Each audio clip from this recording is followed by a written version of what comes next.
Bismillahirrahmanirrahim. Assalamualaikum warahmatullahi wabarakatuh. Selamat siang, salam sejahtera untuk kita semua. Mohon maaf, kesempatan kali ini saya akan izin atau menyinggung terkait dengan hukum. Sebetulnya kita paham tentang negara hukum yang sebetulnya di sana itu sangatlah jelas yang menyatakan bahwa rumusan pasal yang 1 ayat yang ketiga Undang-Undang 1945 di sana sebagai dasar atau fundamental yang menyatakan bahwa negara kita merupakan negara hukum, yang artinya bahwa semua masyarakat ada di bumi Nusantara yang sebetulnya adalah mereka di bawah pemerintahan. Karena itu melakukan segala sesuatu semuanya dapat dikontrol oleh hukum itu sendiri. Pertama-tama yang saya menyinggung hari ini adalah terkait dengan beberapa bulan yang lalu yang telah terjadi kasus atau peristiwa pembunuhan di Provinsi Nusa Tenggara Timur. Kita melihat pada faktanya adalah polisi telah melakukan operasi tangkap tangan terhadap pelaku, dan yang pada akhirnya mereka telah ditangkap sebagai pelaku peristiwa pidana. Kasus yang kita telusuri kembali, seorang pelaku adalah sebagai rumah tangga, dan yang kemudian korban adalah istrinya sendiri dan anaknya sendiri. Sebetulnya ketika kita melihat secara detail, perbuatan sifatnya adalah melawan atau melanggar, tetapi kita kembali merujuk kepada apa yang dilakukan oleh Polda NTT, dan yang kemudian apa yang tindakan yang diambil oleh para penegak hukum saat ini di Polda NTT. Pertama-tama, penerapan rumusan ketentuan pidana yang ditetapkan oleh Polda NTT adalah 338, di mana rumusannya yang menyatakan bahwa barang siapa melakukan merampas nyawa orang lain akan dapat dipidana selama 15 tahun atau waktu yang tertentu. Artinya bahwa seorang melakukan sifatnya adalah melawan atau melanggar, melakukan kejahatan terhadap nyawa orang lain, maka dapat dipidana sedemikian rupa agar melalui pidana yang dimiliki tidak boleh mengulas peristiwa pidana seperti yang dilakukan oleh RB ini. Dan kemudian yang saya hari ini benak di dalam pikiran saya muncul adalah sebagai pertanyaan kepada Polda atau kejaksaan di NTT bahwa kenapa dan mengapa kasus ini bukan delik aduan, ini adalah sebenarnya delik biasa, kasusnya adalah di kota, dan kenapa dan mengapa saat ini tidak ada sidang sampai sekarang.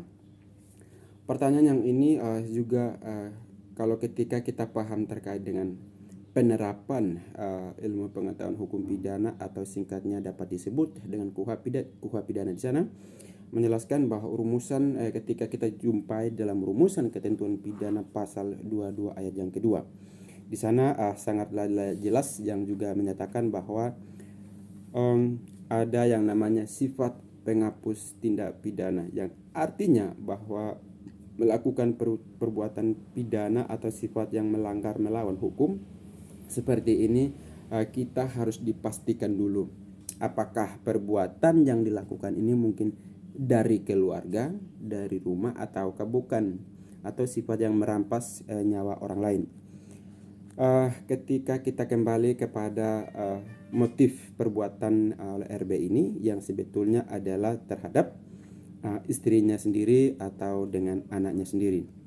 Jadi penerapan ilmu pengetahuan hukum pidana terhadap ini juga oleh pengadilan atau kejaksaan di NTT, mereka mungkin ini pendapat saya, apakah mereka memandang kepada ayat yang 2 rumusan ketentuan pidana pasal 22 yang saya menyebutkan tadi, karena di sana menyatakan bahwa seorang kepala rumah tangga sebagai suami, istri, atau melakukan perbuatan pidana, atau istri yang lama melakukan perbuatan pidana, atau keluarga saudara yang melakukan perbuatan pidana, di sana ada yang namanya permohonan maaf terhadap perbuatan tersebut.